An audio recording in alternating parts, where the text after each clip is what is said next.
Fine, I can do that. That's all right. That's great. Hi, everybody. Welcome to Hillingdon Libraries live event. Yeah, those of you tuning in on Facebook and YouTube, welcome. Thank you very much. We will be starting, just our conversation in a couple of minutes. Yeah, this is an evening with Christy Lefteri. I'm Joe Norman, a library assistant at Manor Farm Library in Hillingdon. I also teach creative writing in English at Brunel University, which is how I know Christy here. So we're going to have about sort of 40 minutes of discussion. We're going to hear a little bit of Christy reading from one of her books, and then we'll leave a good 20 minutes at the end because I'm sure you've got lots of questions that you'd like to ask Christy. So yeah, please feel free to post those on Facebook or YouTube, however you're tuning in. We'll make time at the end to make sure that we've got plenty of you can ask Christy any of the questions about her writing and her research, because there's a lot of work and research and conversations that goes into your books. So before we get started, I'm just going to introduce Christy. So Christy Lefteri is a child of Greek Cypriot refugees who was brought up in London.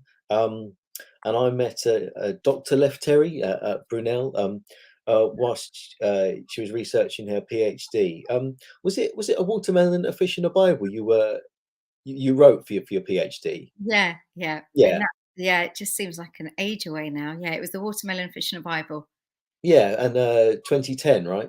Yeah. Yeah. So yeah, fair time. Yeah.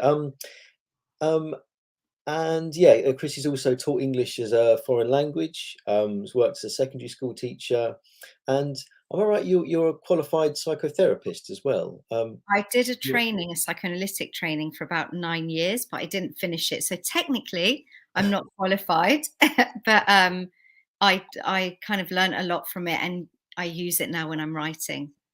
And I worked as an honorary therapist in a hospital in Westminster, so a lot of that goes into my writing. But I didn't finish the training.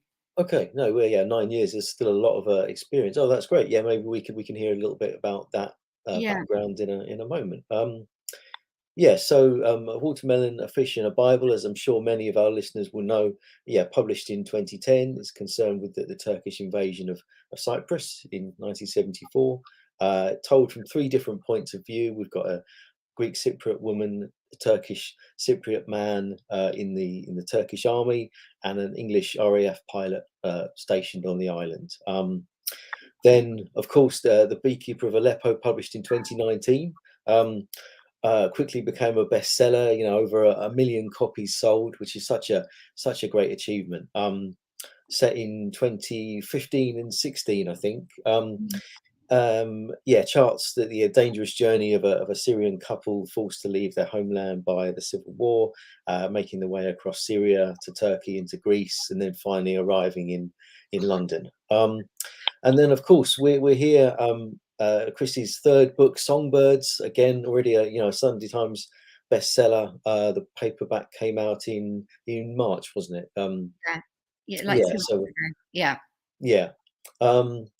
So it's sort of kind of a mystery story about the disappearance of a domestic worker, Anisha, her lover, who's involved in black market poaching of songbirds, and the family that Nisha works for when they start to realise that they don't know too much about this woman who spent time with them.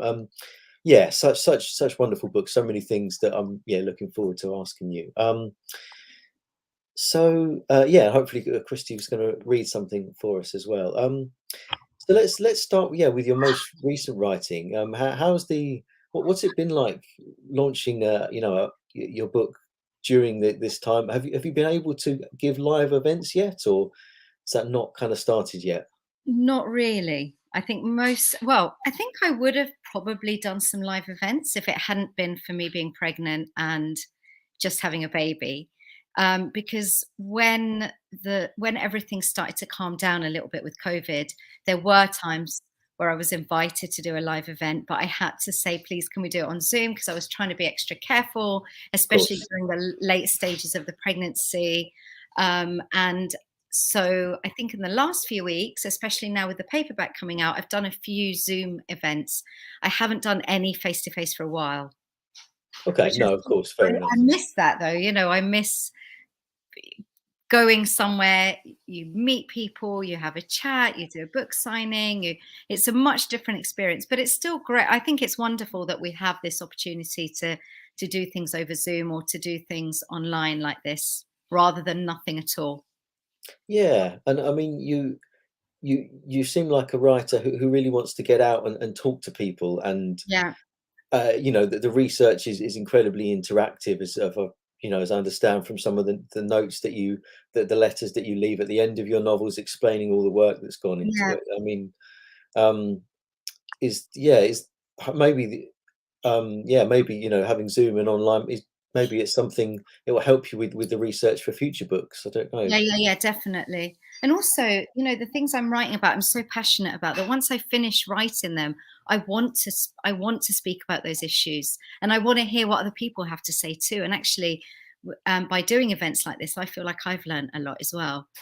Like, for Yeah. example, with Beekeeper, when I do talks and, before COVID, sometimes there were refugees in the audience and they would contribute things and say things that kind of moved me. And so it's always a wonderful experience getting a chance to talk about these books and therefore the issues that raised within the books that I've written. Hmm. Do you see yourself as an activist? Well, it feels like that is a part of your writing Yeah, in a maybe. sense. I mean, I don't know if I see myself as an activist, but maybe having you ask that question is getting me thinking that perhaps maybe I am, because I mean, what is the definition of an activist? I'm actively involved in raising awareness about certain things that I feel so very passionately about. So I guess, yeah, maybe I do see myself as an activist. Hmm.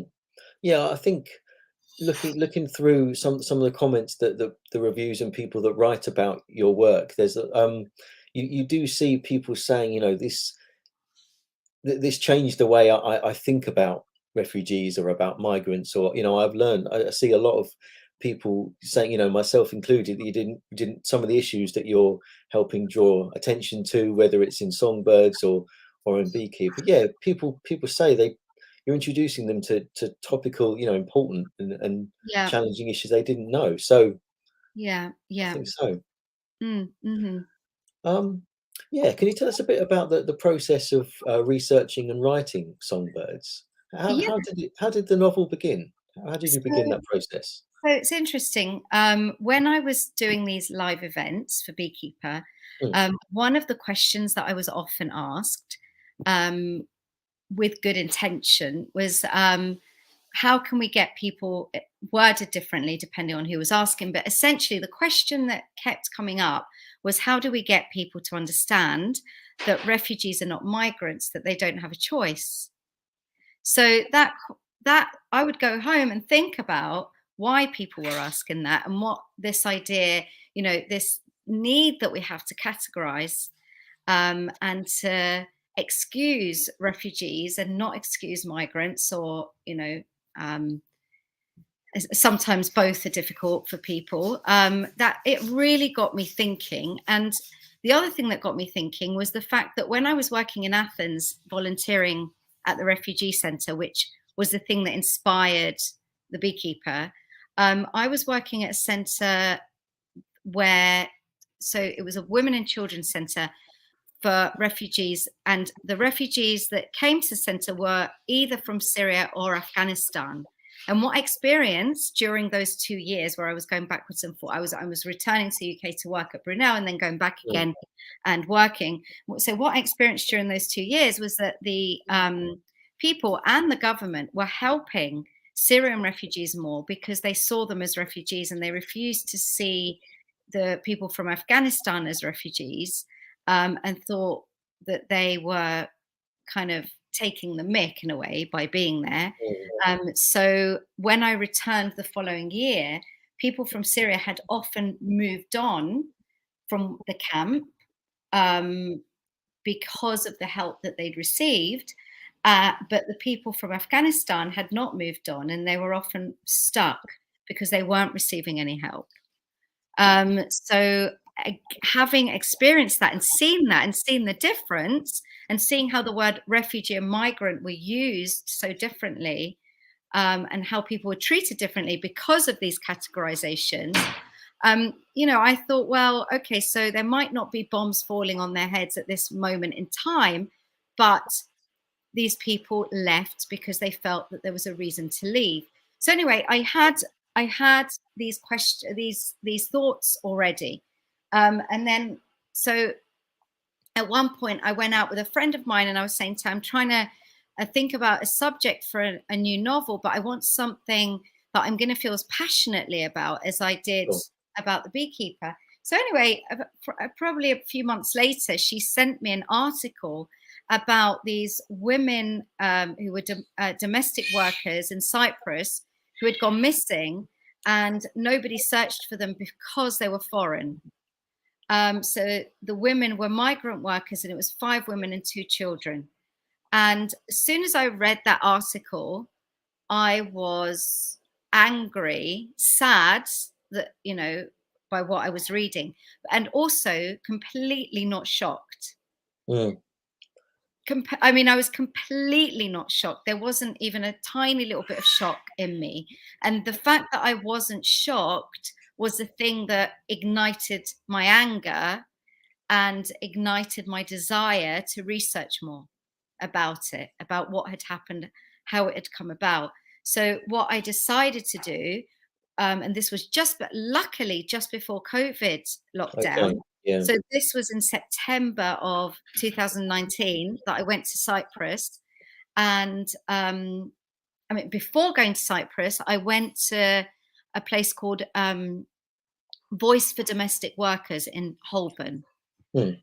And I met a lady who has helped domestic workers escape from very abusive situations where they're often trapped by their employers in the UK, in London. So she'd go to the park, for example, and look around, see if she could see any domestic workers, and hand them a card, and then they could contact her if they wanted to. And sometimes these women, their passports had been taken from them. They were basically treated like slaves. So I did that research first here in the UK, but I was really interested in going to Cyprus, and I spoke to women. I heard their stories, the reasons why they'd decided to leave home, leave their families, leave young babies often. Anyway, so I decided to go to Cyprus and to research more about what it was that caused the police to not investigate the disappearance of these women. And I met this man called Louis, who's kind of like Tony. No, yeah, Louis, who's sort of like Tony in the story. He runs an organization where he helped domestic workers, and also it's like a cafe where domestic workers go on Sundays and they meet each other and blah blah blah. And so I went there, interviewed him, and at one point, so he basically told me that the women, the sisters, the friends of the women who had gone missing, because the police weren't listening to them, were turning to him. So they were all coming to him for help. And so I interviewed him for hours. We spoke for hours, and then he put me in contact with many women who had made these journeys away from their homes and away from their families. So I ended up getting the opportunity to speak to so many of these women and find out their difficulties, their stories, that kind of thing. Okay, and what kind of reasons were they, were driving them to leave their homes and become domestic workers? So there were many reasons. One of them, the most common one, was that they wanted to send money back home, either for children of their own or for their parents or siblings. But another reason was that sometimes they were young women, like just out of adolescence, basically, who were being forced into arranged marriage or forced to live a very particular kind of life. And they didn't want that. They wanted to be independent women, and they wanted to kind of find their freedom and find a life that suited them. And often they'd heard of a friend of theirs who had gone off to be a domestic worker. So they decided, well, let me try that. And often they didn't have the money to get there. So they'd have to pay an agency a huge amount of money, often like 10,000 euros. But they didn't have the money up front to give to the agencies. Sure. So they'd be in debt to the agencies. And then sometimes they'd end up in situations that were abusive. And then they owed so much money to the agencies. And that's what got them into these sort of trapped situations that I mentioned in the novel. Oh, but there's also one more thing that contributed to my desire to write this, which is actually the main thing. And I almost forgot to mention it, was because I go to Cyprus more or less every year. I became friends with a lady who was a domestic worker for family friends who I was staying with every year. And they'd go off to work. So it was just me and her in the house. And I was going through a divorce at the time. And we were roughly the same age. She was only like 4 years older than me. Yeah. And she left her 2 daughters in Sri Lanka with her mother-in-law after her husband died in a farming accident. Okay. And she felt that the only way to give her daughters a good life was to leave to earn money, because she told me that she'd been working and working and working and working, like literally working her butt off, and still not been able to earn enough to bring her daughters up, let alone for their education. So she said to me that she just felt that it was such a difficult decision, but she made that decision and she came to Cyprus, or she went to Cyprus. And then I really, really got to know her, and I saw her, how she was a mother to her children through an iPad, basically, over the years. Yeah. So I'd see her year after year, and I'd see like how she was with her daughters. And when I met her, she hadn't seen them for 8 years, and the whole time I knew her, she hadn't been back to Sri Lanka. So she was sending them a suitcase of clothes and things, but without seeing them. Yeah. Oh, that's and yeah, and you capture all this detail so movingly in the book with Nisha, who we find out, is in a similar situation. Is was there sort of one, was it that particular woman's story you think who's inspired Nisha most, or is she kind Yes, of composite of? definitely. And I've just moved to the other room because my partner's meant to be looking after the baby, and for some reason he's disappeared and she's crying. So Okay. I've just come into the kitchen where she is. Hold on, I'm just going to give her her dummy. 1 second. Sorry about this. No worries. So hold on, let me just get her, because I can tell she's going to start crying more, and I have no idea where he's disappeared to. Okay, baby. Sorry. I bet people weren't expecting this. Her voice is famous. Yeah. So, here she is.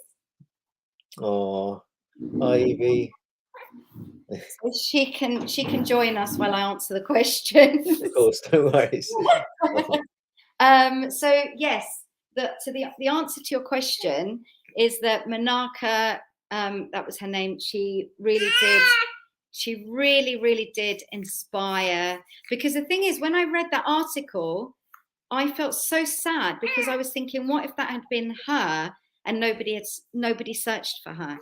Like the way that from what I learned from my research, the way these women were treated was that, people would go, the friends would go and say, look, I know that they wouldn't have run away, for example, which is what the police were saying. Oh, they've probably run away to find other employment.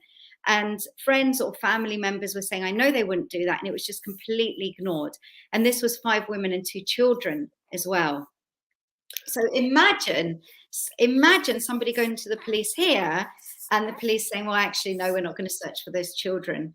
And it was because they were foreign. Yeah. But the thing is, we see this kind of racism maybe in more covert ways here as well. and in many other countries. You know, I interviewed a woman who had gone to many different places, not just Cyprus or wherever. So I think knowing Menaka and what she had sacrificed and the amazing person that she was such a beautiful, strong person. I don't see her anymore because she left and went to work with other employers who had children themselves. I don't know if there was something about wanting to be around children. I don't know. So I guess if I hadn't known her, maybe that article wouldn't have hit me in such a way. And because you've in the end of Songbirds, you explain that for a lot of people, people who employ domestic workers, or there's a real problem of, people have the wrong attitude. They don't understand their position, and I mean, are these this racism, these disappearances and everything? How well known are these stories, this situation in Cyprus?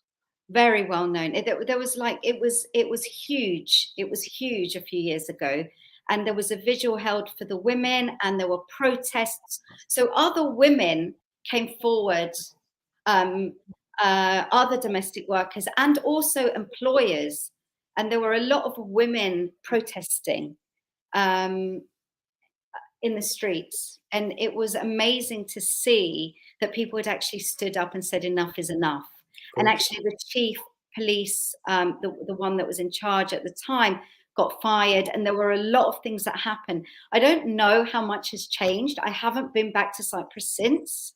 I don't know if these protests and the talks actually kind of infiltrated into people's minds and into society and changed things. I don't know. I'm just hoping that things have changed.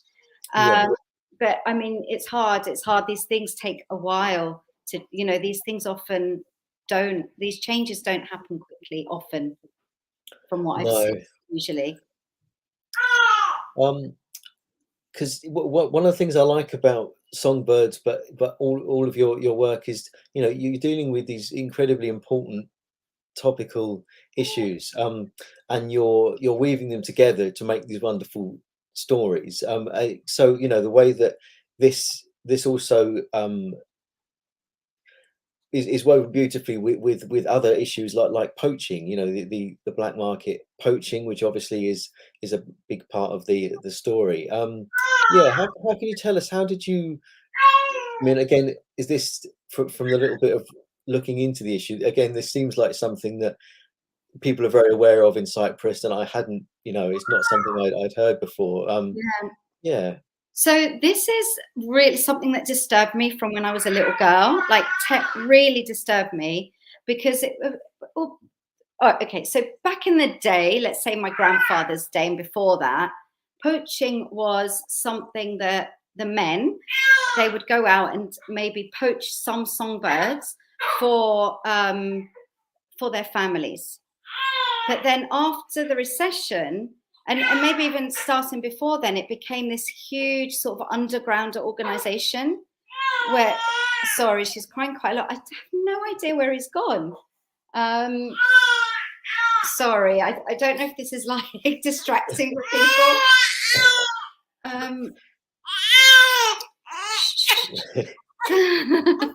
So, can you just give me a minute so I can see where it's going? Is that all right? I'm so sorry. Otherwise, I won't be able to concentrate. 1 second. We can take this this moment. If anyone has any questions, any more questions, then now's a good time to get those lined up. Okay, good question there. We're certainly I'll let Christy field that one.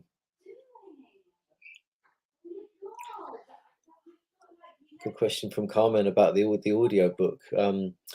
Recorded by Art Malik, and it's it was actually shortlisted for audio book of the year in 2020 at the Beekeeper of Aleppo. So that was one of my questions too, was All right, I'm back. Yeah, about the audio book. Hi there. I'm sorry. Oh my God. Okay. Okay. Dilemma sorted. Okay, brilliant. Sorry. Apologies.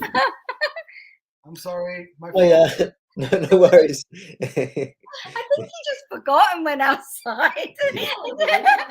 I don't know what happened. Anyway, we're back to like, I'm back. Okay. Yes, sorry. Yeah, so you were saying about the history of poaching in the book. So because this the character Yanis, is one of the viewpoint characters in the book, and I like the way that we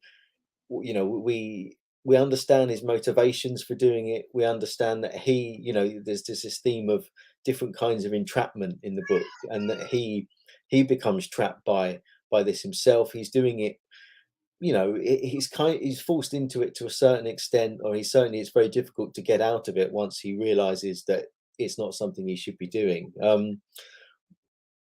Yeah, what was it like writing this character of Yanis, and trying to understand what drives someone to become a poacher? Yeah, because I met a man. So when I realized I wanted to write about the poaching, because I mentioned a bit before, it was something that I saw happening in Cyprus from when I was a young girl, and in other countries, not just Cyprus.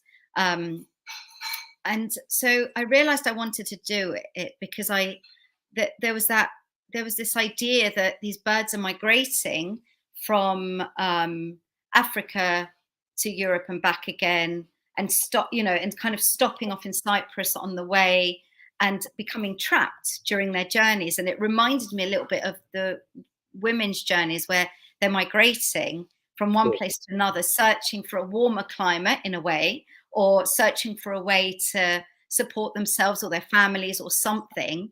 So they had some desire, which is a positive thing, which then leads them to kind of become trapped. And the more they try and escape, the more trapped they get. And so what happens with the songbirds is people put glue sticks up on the trees in order to trap them because they're too small to be shot. So there's glue sticks or mist nets. So with the glue sticks, they fly down, they get stuck on these glue sticks, and the more they try and escape, the more trapped they get. So that was my reasoning for using this metaphor of the songbirds, but also because it interested me and saddened me in and of itself. And I met this man who was a poacher who turned into a conservationist. Okay. And he told me that when he was a little boy, he loved birds so much that he'd hold them in his hands and kind of, in a way, adore them. And somehow, and I don't know what caused him to do this, but somehow some financial problems or some family problems that he had made him fall into poaching. And he said, once you're in, it's so hard to get out because it's almost like becoming a drug dealer and then wanting Sure. to. Yeah. So, and he was a lovely man. And then at one point he realized that what he was doing was at odds with who he was. And so he managed to get himself out and become a conservationist, and he's dedicated his life to this now. So I remember thinking, I'm chatting to this man who got himself into something that he absolutely loathed and he found horrific. And yet, if we saw him from the outside at the point where he was a poacher, we could easily say, oh, what a horrible, evil person. But actually, often people get into these situations because of all sorts of reasons. So I guess in Yanis, I wanted to create a character who wasn't evil. He's not the villain.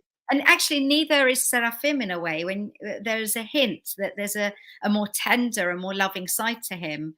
Sure. Yeah. So I tend to see people in life that way, and myself that way, that, we make mistakes, we can do things that on the outside sometimes look horrible, evil, whatever, but actually sometimes we just get caught up in something.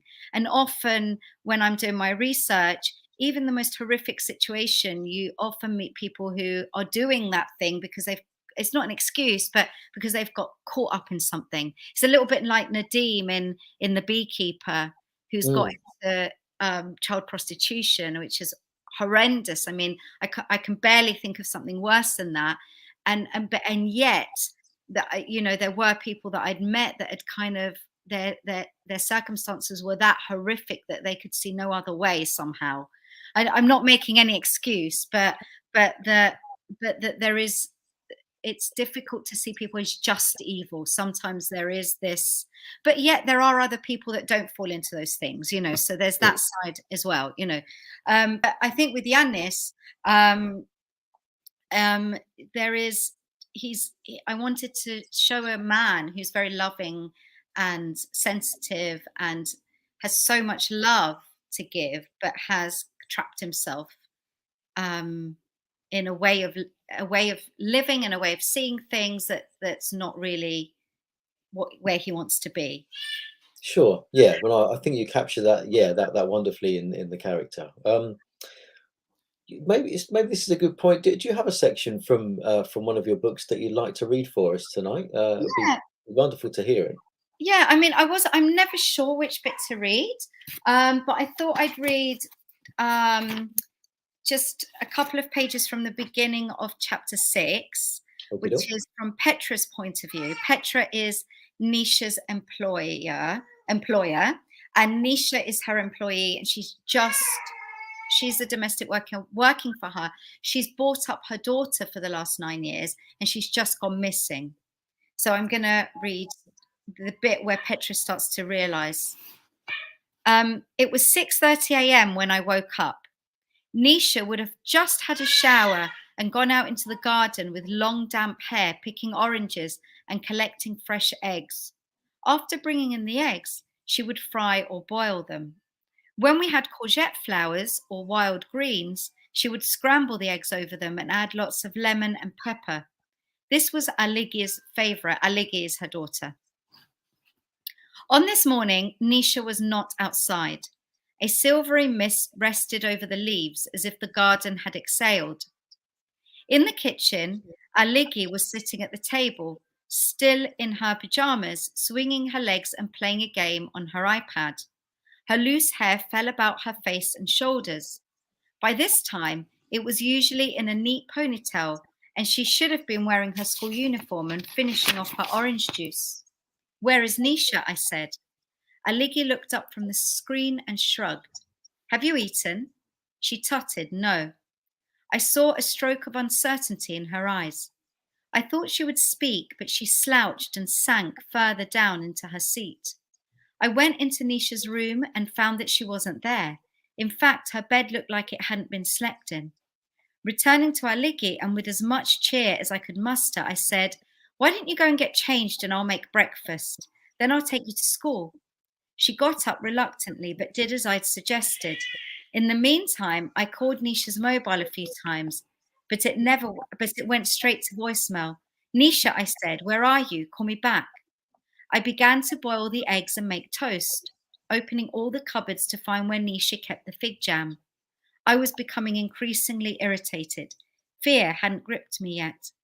It was Aligi who had the deeper instincts that I lacked. After I had peeled the eggs and laid the table, Aligi still hadn't come back to the kitchen, so I went to her bedroom and found her in front of the mirror crying. She'd put on her uniform, but she'd been unable to tie up her hair. The elastic band was stuck in a knot of curls. I told her to sit on the bed, and I perched beside her and gently untangled the band. Then, with a wide hairbrush, I tried to bring all that hair together into a high ponytail like Nisha did. But the curls were wild and unruly and tried to escape. As I brought one side up, the other side fell out of my grip and tumbled back down to her shoulder. I could feel her shifting, uncomfortable and impatient. "I'll tell you what," I said. "Forget the ponytail. Let's do something different." So I plaited her hair, and she pulled the thick black braid over her right shoulder and stood to look at herself in the mirror. Her patio doors were open, and the room was full of sunlight and music from the birds. Even the mist came in, like a lost spirit. Such a crisp autumn day, and it should have been a happy morning like every other. But what I saw in Aligi's eyes as she stared at her reflection was a broadening expanse of fear. Okay, thank you very much. I do. I did get hungry reading your book. I had to say, there's some really beautiful Oh, descriptions of food as well in there. thanks. Um, yeah, but some of that. I mean, there's so many moving parts there as well. But yeah, I think it's the relationship between Petra, Aliki, uh, and and Nisha that's happened before the story, especially when Petra realizes that yeah, there's a distance between her for her and her daughter, and that it's been Nisha who has a Yeah. stronger bond with her. Yeah, yeah, because these women often bring up the children, and they have such strong bonds with them. Um, and and in contrast to that, the children often see these women almost like their mother, and then in contrast to that, when they go missing, nobody's searching for them. And I just couldn't get my head around that. When I was interviewing women and hearing their stories, and I thought, gosh, they've been mothers to other women's children, and yet when they went missing, it was like suddenly they were second class citizens and didn't deserve to be searched for, which I found extraordinarily sad. So I Yeah, think in the definitely. story, I wanted to get that across, how important Nisha had become in Aligi's life. Yeah, no, yeah, you conveyed that very well, I think. How do people? So yeah, you spend a lot of time speaking to people, working with real life stories. What do some of your interviewees, what do they say to you when they want their stories to be heard? Presumably, what kind of comments do you get? Do people often, do they know that the extent that their stories have influenced your work? I tell them, it's weird. It's a good question, because I tell them. So when I was interviewing domestic workers, I told them about the beekeeper, and I tried to explain to them what happens to the stories I hear, that I sort of absorb. I don't sit there and make notes. I just try and absorb and, Oh, and kind of understand on an emotional level, and see what stays with me and what doesn't. mm, I might make notes later, but I don't like to kind of do it there and then. I feel like it makes the whole thing impersonal and um, less sort of organic and less real. Um, yeah. do you see what I mean? I mean, I could argue with myself about it, because sometimes I think, oh, maybe I should take notes because there's important things that I might forget. But I just want to connect with people like in a real way. And so Yeah. I do explain. I say, I've done this before with a previous book, and I don't know what's going to go in this story and what isn't. But the sense that I got was that almost became like a side thing. I just felt like a lot of the women that I interviewed just wanted to tell their story there and then in the moment. And it was almost irrelevant in that moment where it was going to go, what was going to happen to it. And it's weird because some of these women I've stayed friends with on Facebook.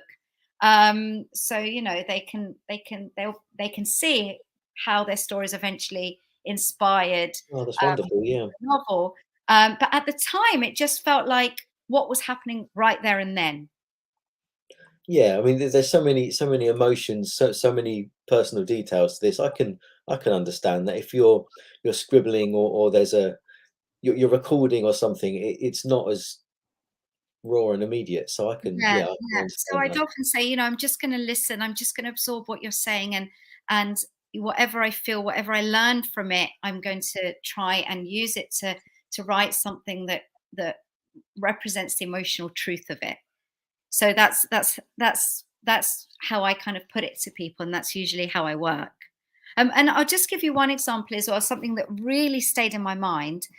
There was a lady who told me that she left Nepal, I think it was. I can't remember. See, I can't remember the place, but what I do remember was that she had made it so she traveled to Cyprus, but before then she worked in another country. I think it was Saudi Arabia. Again, I can't remember the details. But what I do remember was that she'd left a newborn baby back home. Okay. And when she arrived in Saudi Arabia, she would wake up in the middle of the night thinking that she could hear her baby crying. And she said that she absolutely felt that she could hear the crying. So what I did was I could not forget that. That was something that completely stayed in my mind.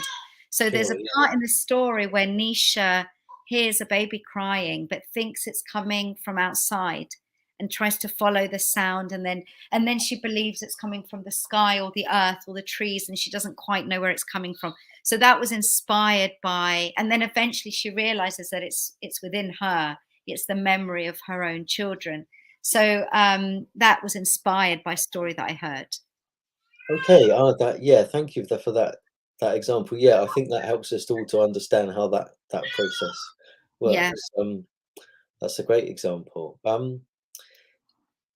So going back a bit, you said that you fortunately you managed to do a lot of the kind of interviews and the face-to-face work just before the pandemic. So were you writing Songbirds during lockdown? Yeah, Yeah. basically, Okay. yeah. That's what I did during lockdown. I was walking when we were allowed to walk and writing the rest of the time. Well, and relaxing and, doing other things. But my work was writing Songbirds. And it was Yeah. interesting because I felt, we all felt quite trapped, didn't we? Well, there was that. It was like we were in jail in our own houses. I mean, Sure. Yeah. there were aspects of it that I actually liked, but that's a different subject. But so there was this idea of entrapment, and we were all trapped, and so in a way that fed into the story itself. Did you ever consider making it more overtly about the pandemic? I don't know No, anyone that has really. no, But no. no, no. It completely didn't cross my mind. I just thought but I do remember thinking, well, I do feel trapped, so I might as well try and use that experience. But the thing is, I think if it hadn't been for lockdown, I don't think I would have finished it yet because I had all this traveling to do for Beekeeper, and I can't. Okay. And so being forced to stay at home forced me to write the novel in a way where I wasn't being distracted by other things, so I could really get into it and get into the characters and think about what it was that I wanted to say. Hmm. And then that forced context seems to have shaped the novel to a certain extent as well. Yeah, Um, yeah, yeah, okay. We had a question about the audio books of your work. yeah, Well, we can. Thank you very much. Our colleagues just brought that up there. Yeah. So Carmen's asking about the audio book.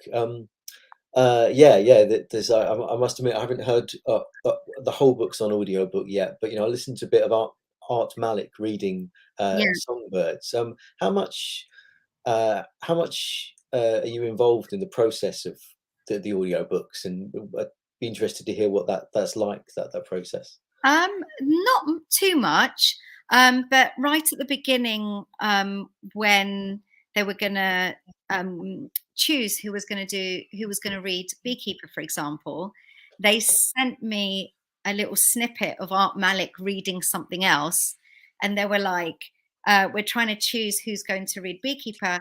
What do you think of Art Malik?" And immediately when I heard Art Malik, I was like, "Oh my goodness me, that's amazing!" But when I heard his voice, I just thought, "That's Nuri." I Yeah, just yeah, couldn't have chosen a better person to read Nuri. So I got back to them and said, "Perfect. That's absolutely perfect. If he's happy to do it, I'm completely over the moon." So that was as much as I was involved in the process. And then after that, it was up to him. And then same with Songbirds as well. So some discussion about who was going to read the different parts, and Art Malik read the interludes in Songbirds. So okay, there's okay, interludes, and he reads the interludes. Um, and so apart from that, just a discussion about who's going to read, and then going into the studio myself and reading my author's note. So apart from that, I don't have that much involvement. And so it's always amazing for me to then listen to the audiobook after, because the the people who read them just bring the characters to life in such a way where it sometimes gives me goosebumps. Like listening to Art Malik gave me goosebumps because of the way that he brought Nuri to life, and also the same with Songbirds. Yeah, whenever I've listened to something and also read it, it is a different experience, I think. So that Totally. must be wonderful to hear your own words come to life, especially in a way that you obviously liked Yeah. and responded to so Yeah, well. I thought both books were done really well, and it's quite a moving experience when you first hear. I haven't listened to all of Beekeeper or all of Songbirds because Sure. it's difficult to sit down and listen to the whole audiobook of something you've written because you know what's coming. Yeah. um, but I was really moved by what I heard. Yeah, oh, wonderful. That's good to Yeah, hear. yeah. Do we have some more questions there?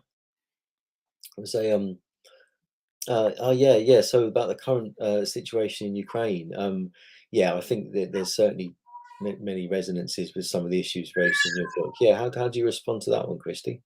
Yeah, definitely, absolutely. So watching the news, it sends me back to the time when I was watching the news during the war in Syria, and seeing people and seeing their faces and how lost they were, but also this feeling that um, there's something about the way that things are presented in the news that creates a little bit of distance, I think, because we're not hearing individual stories, and there's all this sort of crisis imagery and non-specific language and all these things that kind of, instead of drawing me in, sort of pushed me out. And I didn't realize this until I got to volunteer and actually spoke to people and looked into their eyes and thought, gosh, I mean, what a difference. I mean, obviously it's different meeting people, but it just highlighted to me. And again, with what's happening in Ukraine, I get that same sense of, are we really hearing people's stories, or has this become like a stream, almost like something we're seeing on the news? So it's brought up these feelings in me that I remember feeling when I was watching the news. Um, um, and I mean, just this sense that, gosh, here we go again. That more children have died. More, I mean, with the bombing of that hospital, that it just gets me thinking, like, who are we as a human race? Why are we doing this? Why have more people unnecessarily lost their lives? And look at the people that haven't lost their lives and how lost they are, and they're trying to get to a place of safety, and all this destruction and death, and it's just it's I'm just feeling the same things that I did when I was watching the news before writing The Beekeeper. Yeah. So I I don't really know what to say apart from it's crap, it's horrible. We get this sort of compounding effect where the focus is on the most recent conflict, and it overshadows all Mm, the other things that are still happening and are still yeah, live issues yeah, as well. yeah, because the refugees from Syria are still trying to find their place of safety and still not able to return home. You're absolutely right, yeah, and we forget the things that actually are still going on. Yeah. Um, yeah, keep any questions coming through. Hi, Carmen. Yeah, so impressed with how well, yeah, you were able to go into Nuri's mind. Was it difficult to get a man's perspective on such tender issues? Um, Yeah, I don't know. It's weird because people have asked me, why did I write from the perspective of a man? But it was the character. It was just his voice that came to life in my mind, and I just went with it. Um, And I get the impression with Beekeeper, it was more what one individual's story in particular that kind of was the impetus for the book. There was an individual beekeeper that you spoke to. Is that correct? yeah. Yeah. So I started. The weird thing was, is I created the character of Nuri and Afra. I decided that Nuri was going to be a beekeeper. I'd written quite a bit of the novel. Um, well, when I say quite a bit, I was sort of like a quarter of the way through, maybe a bit more than that, because I'd written some of the Athens bits while I was in Athens.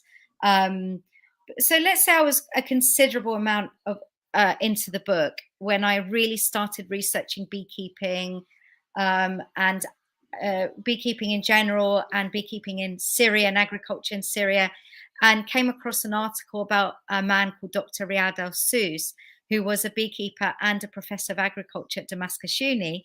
And he'd made it to the UK and started a project called the Buzz Project, where he was teaching, and he still is, teaching beekeeping to refugees and job seekers. So I contacted him on Facebook Messenger with my fingers crossed that he'd get back to me.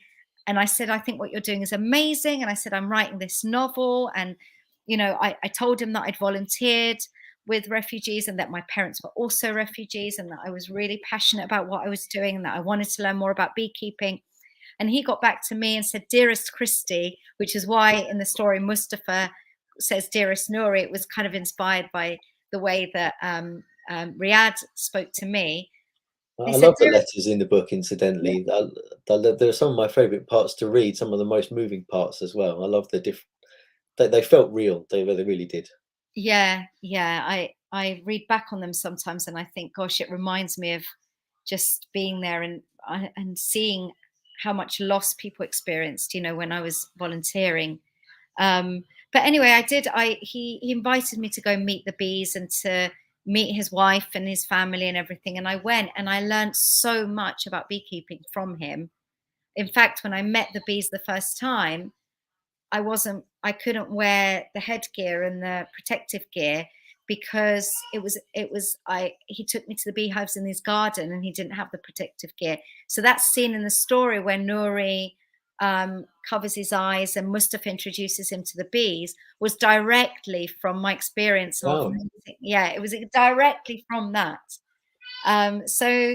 Riyad was such an inspiration. And as soon as I met him and learnt so much, the stuff that I'd read so much about beekeeping, but meeting him just brought the whole thing to life for me.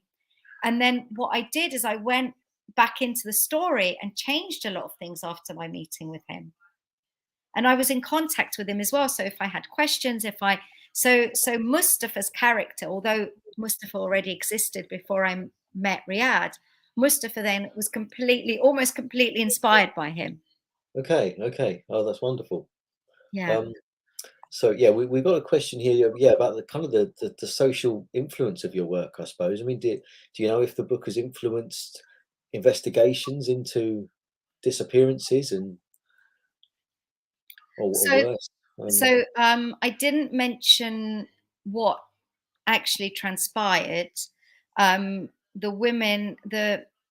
I don't want to say too much because I'd want people to discover what happened to the women by reading the story, because I think that would have, when we read stories, I think they have more impact than reading a news article that's such a condensed version of something where we're not necessarily going to walk in the shoes and experience the emotions. So that's why I don't want to give away what happened to these women.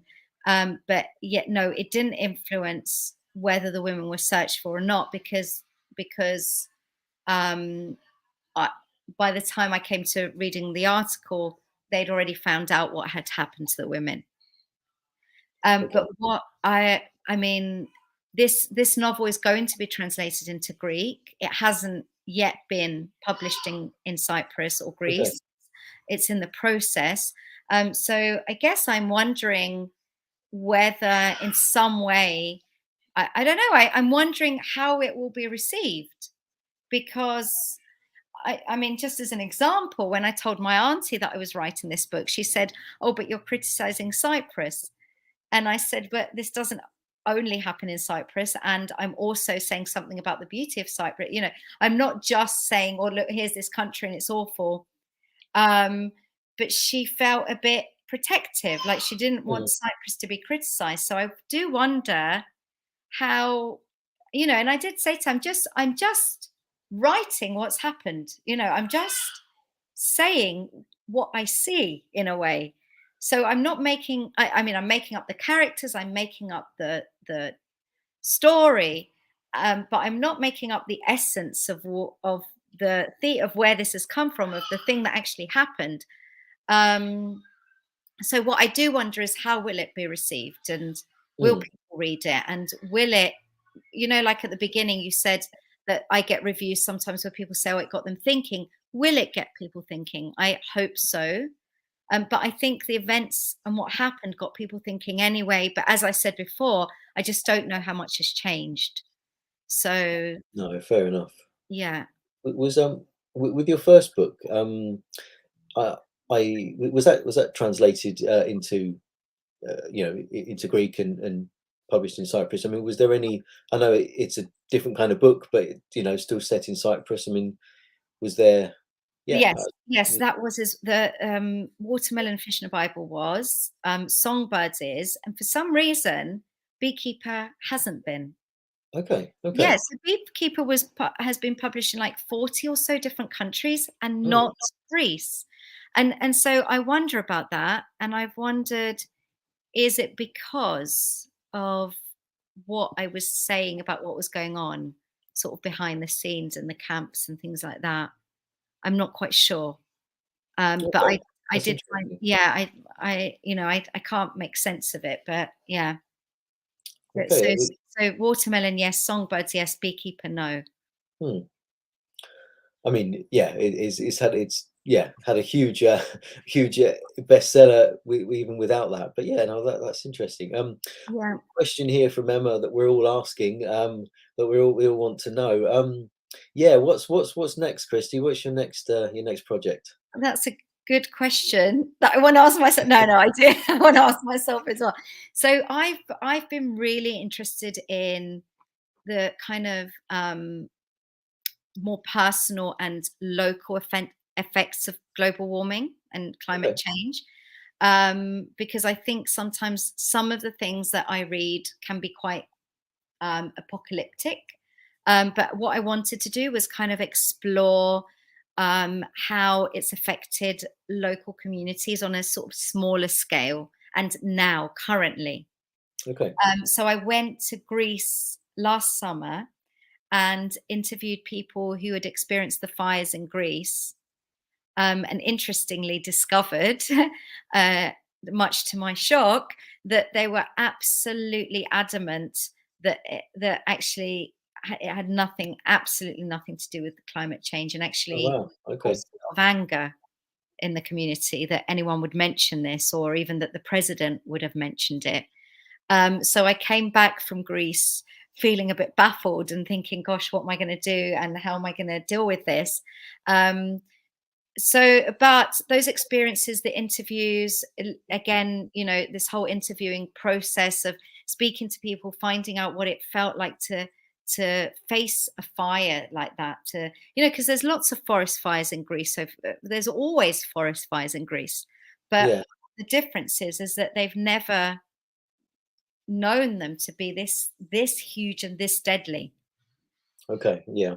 Um, so it's a combination of factors that have caused that. But I think I was interested in what this idea of loss, the loss of our environment, um, the the the way that we're experiencing something that might get worse in the future, but what it means to us now. So that's the thing that I'm exploring. And I've literally just started writing. And it is difficult to write because obviously I've got a newborn baby. Of So course. I'm playing with ideas in my mind and written about 6 chapters and not quite sure. I'm trying to work out what the plot is, where exactly it's going. Tends to be how I work. So that's where I am right now. And Okay. I don't quite know how it's going to evolve, what's going to but that's basically where I am at the moment with it. Okay. Oh, that's really exciting. And so again, you've gone with the interview process, and you're speaking to people in Greece about the fires. I mean, it sounds like you're going to be confronted with yeah, with this kind of denial and things. Has that made it difficult to write from those perspectives? I mean, I guess actually you've been talking about kind of this is a bit different, you know, not morally grey, but characters. You know, you don't sympathising with characters that are quite different from yourself. I mean, is this where you're at, and you're thinking about the perspective and the characters and how to treat their stories with respect? Yes, exactly. How to treat their stories with respect is so difficult, because I interviewed a lady who was so angry that anyone would suggest that it had anything to do with climate change, and they were trying to sue the police department, the fire brigade, because they thought they hadn't responded well enough to the fires, which they hadn't, and that's true, but in a way it kind of like it all got sucked into this vortex of like looking at something in a particular way and not being open at all to anything that suggested anything different. So she ended the interview with saying, "I want you to tell my story," which then made me feel really guilty, because I was like, well, gosh, I mean, I don't agree with her. I agree with certain things, and she's had this horrible trauma, and what do I do with that? So now and there were quite a few people that I spoke to that had similar response to me and similar thoughts. And so then I came back to the UK, and I just couldn't, it was like I sort of rejected the idea of writing it, because I didn't know what to do about that. And then I came back to it again. And I'm still playing with the idea of, do I present the story just from the perspective of someone who can see what's happening on a wider scale, or somebody who is more kind of, who's got into this way of thinking where there has to be a tangible. The way I saw it was that people needed somebody tangible to blame, because I guess what I realized from interviewing people is that if we do talk about climate change or global warming, that it's not tangible. Like, it's difficult, especially when you've been through a trauma, to say, well, hold on a minute, let me blame climate change, and actually we are responsible for that. So it becomes kind of something really difficult to connect with. And I realized that when I was interviewing people quite deeply. And I guess what I'm going through at the moment in terms of the writing process is, how do I deal with that? And do I tell this story from different perspectives or one perspective? So I'm still in that process, and I haven't quite worked it out yet. Okay, brilliant. Well, yeah, we'll all very much look forward to seeing how that turns out. We'll leave you to wrestle with those decisions there. Yeah, yeah. Got a question from Rekka. Do we have Songbirds or Beekeeper in Hillingdon Libraries? Yes, we have copies of both. So so please feel free to pop into Manor Farm or any other a branch of Hillingdon Libraries and take out some of Christy's books. It's 8 o'clock already. I could I've got many more questions that I'd like to ask you, which I maybe will have the chance to ask you in person at some point later in the year. Yeah. We are hoping to have an in-person event. It'll be wonderful to host you in Hillingdon again. Oh, I'd love to. That would be amazing. Definitely. Brilliant, thank you. Okay, right. Well, that's an evening with Christy Lefteri. It's been wonderful to have Christy here. I'm sure we'll all give her a round of applause at home. Yeah, so keep an eye out on our social media feeds for future events of all kinds, but especially for an in-person event with Christy. Thank you very much for tuning in, everybody. Much appreciated. Hope you all have a lovely evening. Okay, thank you very much, Christy. Thanks so much. Thank you. Those questions are amazing. It was lovely chatting to you. Excellent. Yeah, no, it's